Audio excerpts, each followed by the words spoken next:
À l'hôpital, alors que le patient vient pour se faire soigner, il existe un risque qu'il développe un état de dénutrition.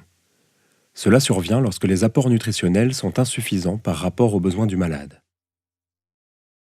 Un état de dénutrition peut avoir de graves conséquences, car un patient guéri de sa maladie peut mourir à l'hôpital des suites d'une dénutrition. Le repas est par principe servi dans la chambre du patient et à une heure précise.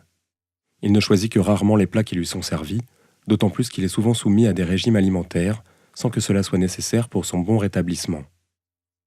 Le personnel soignant chargé de servir les repas a de nombreuses autres tâches à effectuer, dont une charge importante de soins. Ils n'ont ainsi que rarement le temps d'aider à 100% les patients qui en ont besoin. Alors qu'il devrait être un moment de repos, de réconfort et de plaisir gustatif, le temps du repas est souvent perturbé par des examens, des visites de médecins ou des soins. Ces interruptions rendent celui-ci peu agréable. Il existe une relation entre la durée de séjour à l'hôpital et ce risque de dénutrition.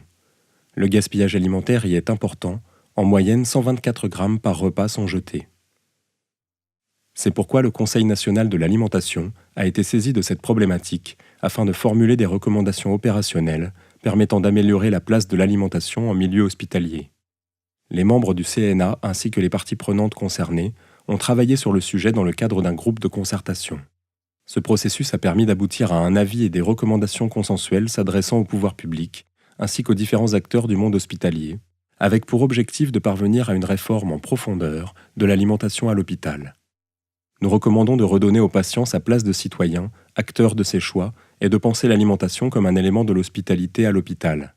Notamment de pouvoir accéder aux choix alimentaires et de disposer d'espaces de consommation variés, tels que des cafétérias, des restaurants ou encore des distributeurs de repas. Aussi, nous estimons qu'une impulsion politique au plus haut niveau et un investissement des pouvoirs publics sont essentiels pour mettre en œuvre ces évolutions. L'avis du CNA a été transmis au ministère de la Santé comme une contribution pour penser l'hôpital de demain.